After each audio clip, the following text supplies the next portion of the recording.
everyone. Welcome to our newest episode of Community Connection. I'm one of your hosts, Vicki Alorsha-Casella, licensed professional counselor in Easton, PA.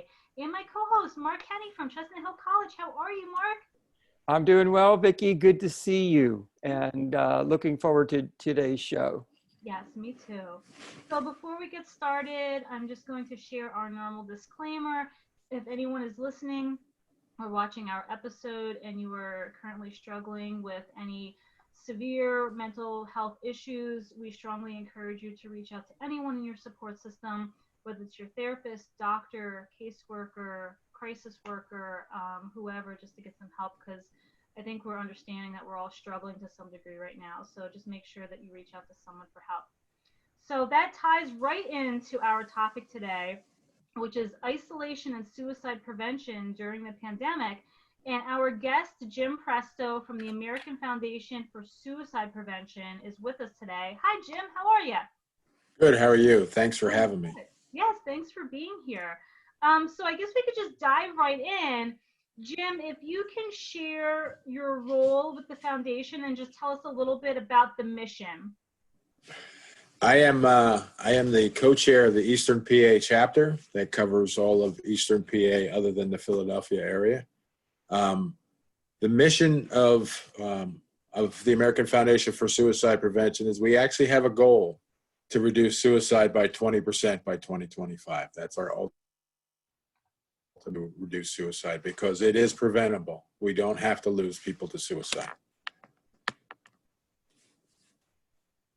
It's a great goal. Okay.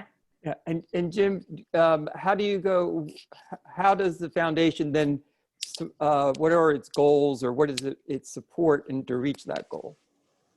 Okay, so the American Foundation for Suicide Prevention is one of the nation's largest not-for-profit organizations geared towards suicide prevention, based on research, education, and advocacy. So we, under the goal of reducing suicide by 2025, we use education, advocacy, and research. We push back, like this year we just got the numbers, $4.9 million, even in a year of pandemic. AFSP has pushed into research and suicide prevention research, mental health research. And from that research, we derive evidence-based educational programs. And those are geared towards pushing out into the community, whether it's a community-based educational program or a school-based, whether it's a college level or a high school level based educational programs. And it's all about teaching everybody about risk factors, warning signs, the ability to talk about it and understand that, we got to reduce the stigma around it, and how do we actually can go about saving lives.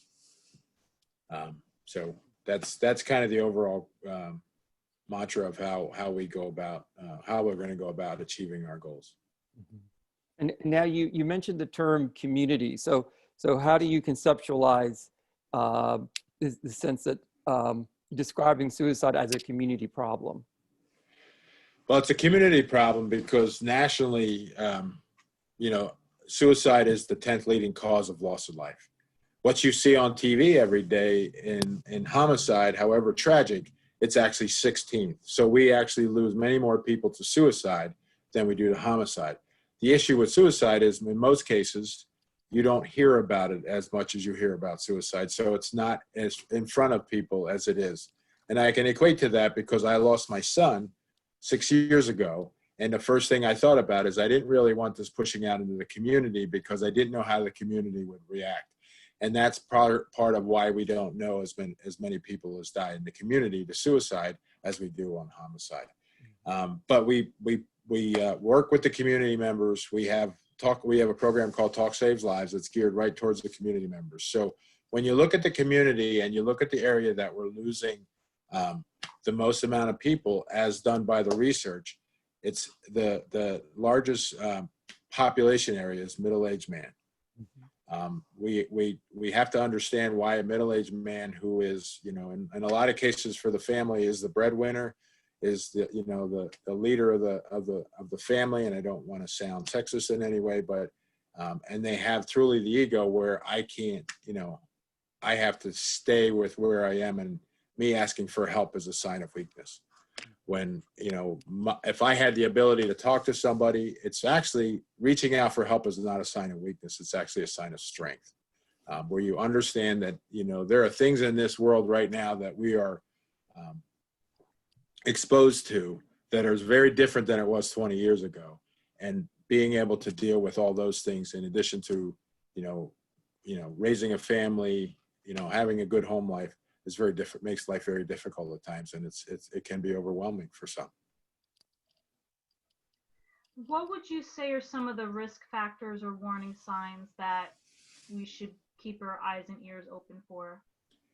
So risk factors are things that may lead to somebody considering taking their life. And we kind of put them in three categories, or we put them in your health, right? So, are you somebody that has a family history of depression? Do you currently have depression? Do you have things like eating disorders in the family? It's very much like when you go to the doctors and they ask you if cancer runs in the family. There are things as mental health, depression, bipolar can run in your family. And then the second one is your environment. What type of environmental things have you been exposed to? Have you lost a job? Have you had financial issues? Have you had marital issues? If you're a child, have you been bullied, cyberbullying or physical bullying? And then you have your historical risk factors where, do you have a family history of abuse or neglect or trauma or even suicide? And what happens is that when two or more of those are running are happening to you at some time. So say you have your current state is you're depressed and you have to deal with depression or anxiety in your life, and then all of a sudden you lose a job, or you have financial risk, especially with COVID right now, or you're secluded from the rest of the world. If two or more of those are happening at the same time, your risk, the risk for you to go into crisis are much greater.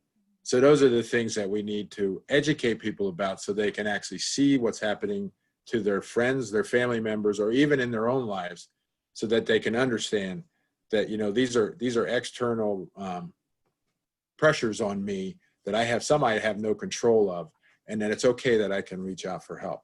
So those are the risk factors. And then if you get into the warning signs where you've actually gone to the next step, where you're potentially in crisis and there's a greater chance of you considering taking your life. I'm not saying it'll happen, but what people talk about.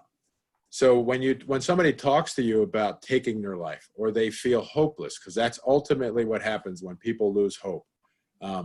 There's no reason to live. They feel trapped, or they feel like a burden to others. There are some people that talk about that. And I think what we do is we need to listen to what they say, and we need to take what they say a little bit more seriously.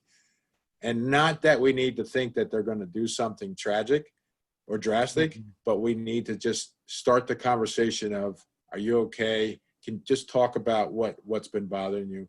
And then you can look at behavior. So there's an increase in drug and alcohol as a way of what they call self-medicating.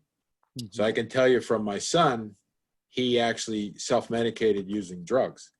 And where I, as a parent, thought that I was treating a child that had a drug problem, he was actually self-medicating from his depression.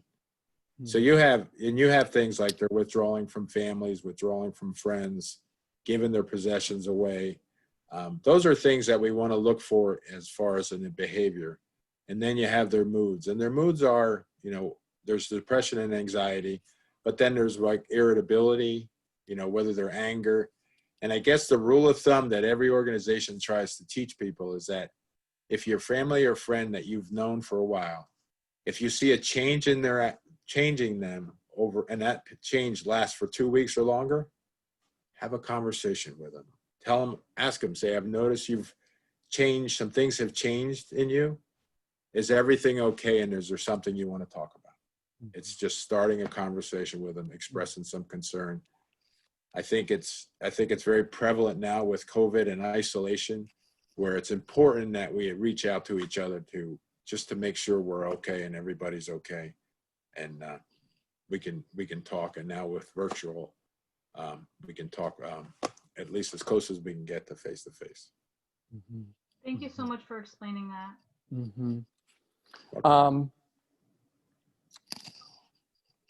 Boy, yeah, there's a lot to say there. The thought that popped in my head is, Jim, I attended one of your presentations at DeSales. Did you want to share that general information that you usually share at the presentation if any of our listeners are struggling, and there's a text number and there's a hotline number that they can contact? Yes. So if you or a friend or somebody you know is struggling and you're concerned about them, but you don't know how to reach them, my first suggestion to you is to talk to them, but not just once and give up, but continue to talk to them. Take it a different tact and talk differently to them, and eventually they'll hopefully come out and talk to you about it.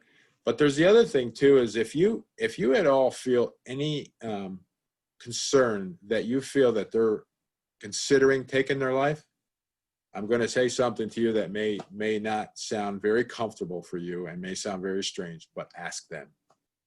Say, I've noticed a change in you and I'm very concerned about you, and have you considered hurting yourself, or have you considered taking your life? I can assure you that research will tell you that you asking that, sometimes people think that they've planted the seed. You haven't planted the seed. If they thought about it, it's already there. And all you've done is, if you've done nothing else, is you've taken that barrier away that says, you just asked me if I was considering hurting myself. And if I am, now that barrier is gone, that I feel more comfortable to talk to you. But if you're absolutely concerned and you feel that there's professional help, because in most cases, professional help is required, there's a lifeline, national lifeline number. It's 1-800-273-8255. It's 1-800-273-TALK. Or there's a text line that is 741-741. So you can text the word talk to 741-741 if you don't want to talk to somebody live. And what I suggest is, if ultimately the person that's struggling is the person that you want to make the call. But if they're not willing to make the call, or you want to get more information, call it if you're concerned at all, and they will help you. And the way the National Lifeline works is it'll identify your area code on the number you're calling from, and it'll drop you to the nearest location that is supporting the Lifeline. So it's not like you'll be calling California or Florida, you'll be calling someplace closer. And I will tell you that there are county resources, and every county has a crisis line that is also available to talk to. And and most counties actually have a mobile crisis unit that can come out if there's a real problem too. Thank you for sharing all of those resources. And that gets us to our question about, and I don't know if we want to further elaborate about how you can let people know that it's okay to talk about suicide. You mentioned stigma, and you mentioned that people planting seeds, and maybe just reinforcing for us that it is okay to notice and to begin to find a way to notice and start that conversation, not be silent. Yeah. The interesting analogy I always kind of like to use is that the brain is one of the largest organs in your body, and mental health is truly a medical malfunction of your brain. It's a medical problem with your brain. It might be a serotonin imbalance, but it's a medical problem with your brain. And what I kind of struggle with is understanding why, if I had a heart problem, the first thing I would do is go to the doctor. If I broke a bone, or I had a stroke, or I had a kidney problem, the first thing I would do is go to a doctor. So why, when one of the largest organs in your body has a medical problem, that we don't reach out for help? That's kind of where I struggle. But I guess the ultimate goal of any organization when it comes to mental health, the stigma around mental health and the stigma around suicide, and trying to reduce that, is the more we talk about it, the more we listen with apathetic ears, right? So if I have a person that's struggling, and I know somebody and I see some changes in them, and I think that there's something wrong, all I want to do is ask them open-ended questions. Are you okay? some things have changed with you. I noticed specifically this change in you. I noticed that you're more irritable, for an example. Are you okay? Is there something that's making you angrier now than it was before? Asking those questions in an open manner. Don't try to fix their problem. Don't try to, put your opinions on them. Because when somebody's in crisis or somebody's struggling with something, all they really want to do is have somebody listen to them, validate their feelings, and together or on behalf of them, please seek out professional help, because help is available. Help works, whether it's counseling or counseling with some medication, it works. And it doesn't always have to be a lifetime. It might be, but it works. And you can live a life that is fruitful and the kind of life you wanted to live.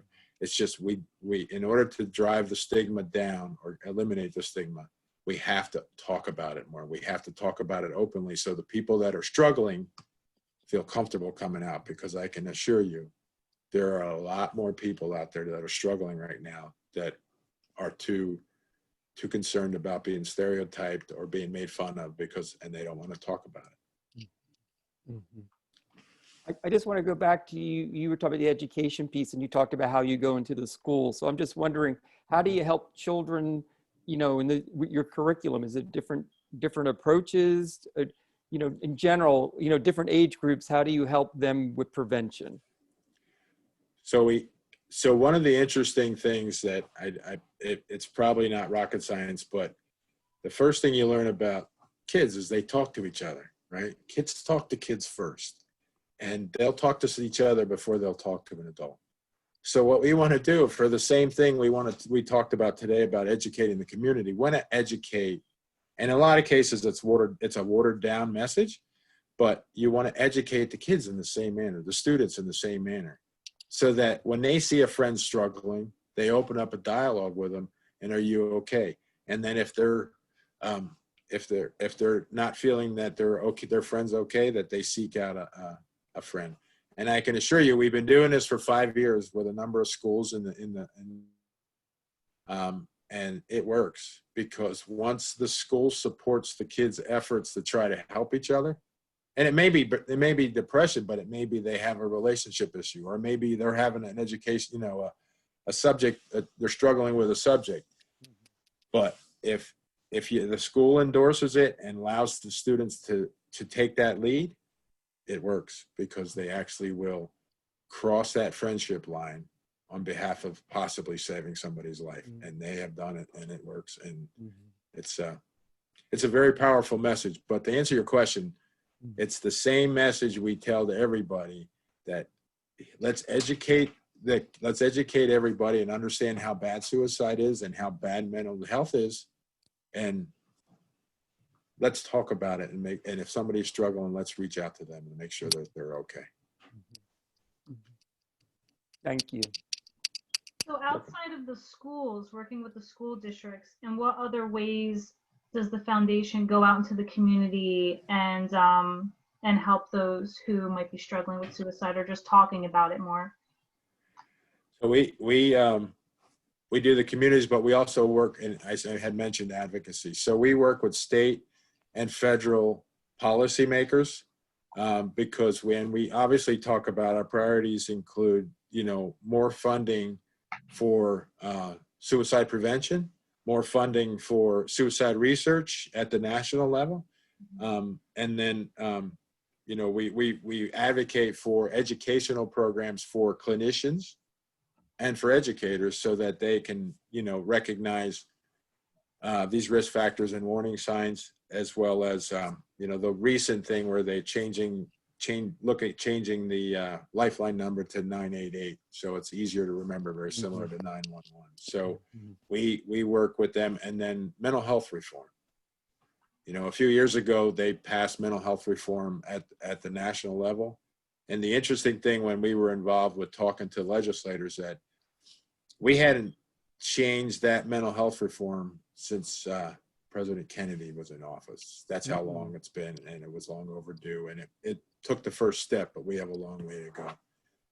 One of the things that we really push for, that's part of the stigma process, is called parity. It's where mental health and physical health are treated in the same manner, from the insurance companies all the way down to the doctors. And I wouldn't say the doctors are the issues, but it's the insurance companies that we need to ensure that people have the coverage they need when they need to get the help they need. One of the things I want to mention is that I've been part of the Out of Darkness campus walk with DeSales University and Cedar Crest College. And I know that there's community walks and at those events, and I think this year Moravian will be joining us in 2021. I know at the event you also recognize survivors, and you have that opportunity for families and loved ones and friends to come together. Is that part of also the foundation's work, or is that sort of a side in terms of around this issue? No, it's actually equally as important to us as preventing and saving lives. You know, the part of the goal, part of the slogan is that we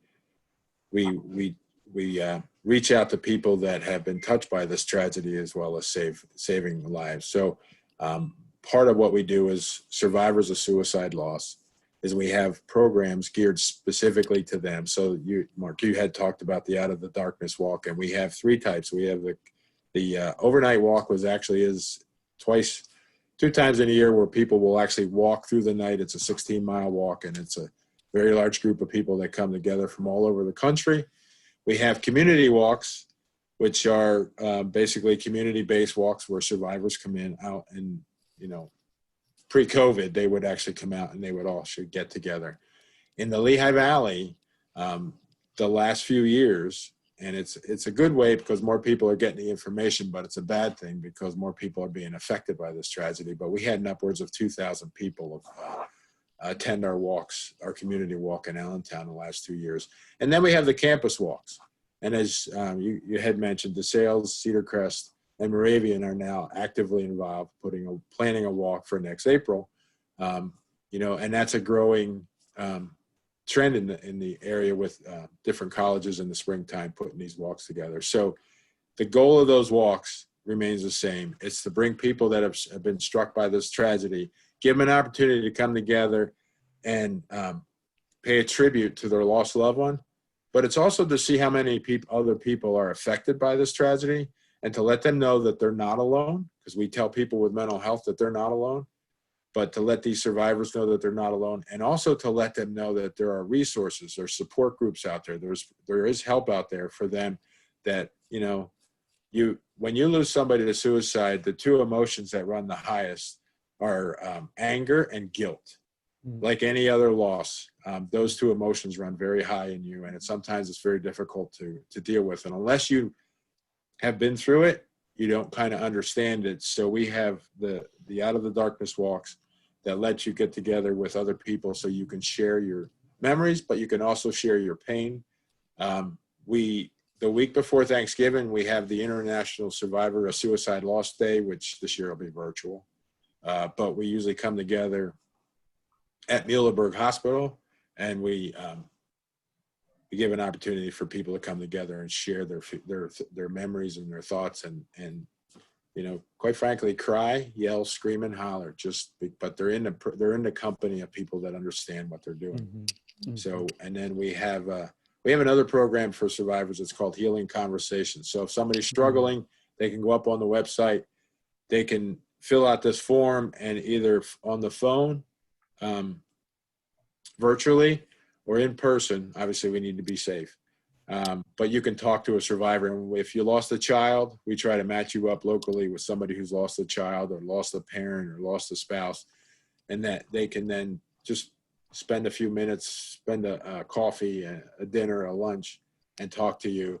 Because like I said, unless you have been through this tragedy and understand the emotions, you don't quite understand the emotions. So to answer your question directly, Mark, those are our programs right now we have for survivors, but helping survivors connect with each other and get in touch with help is as important to saving lives.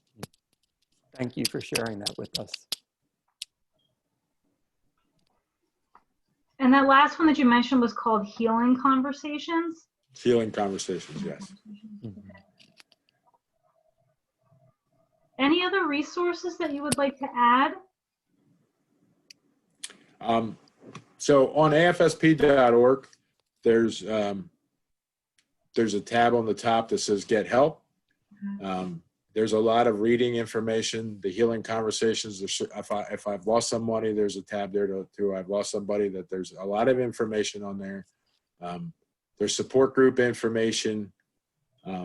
Where we actually have 2 support groups under normal circumstances. We have 2 support groups, one in Bethlehem and one in Allentown, and they're actually starting one up in Stroudsburg. So, so there's survivors can come to those support groups.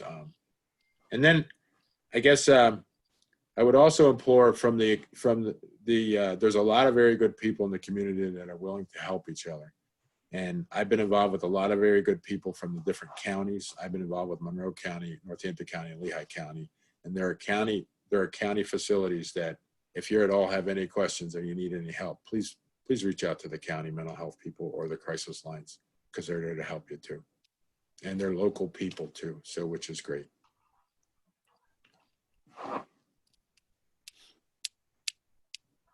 Mark, was there anything else that came to mind for you that you wanted to ask Jim? No, I first of all, I appreciate you sharing your personal story with us. I know that that's not always an easy thing to do, but thank you for sharing. And it's our hearts go out to you and your family. And so thank you for your willingness to also personalize this and give us a very vast response, very thorough understanding of what the foundation does. So Thank you. If you want to give those numbers out again, maybe one more time before we come to an end for today. And if there's anything that you wanted to add that we missed, I think, that you wanted Sure. to add.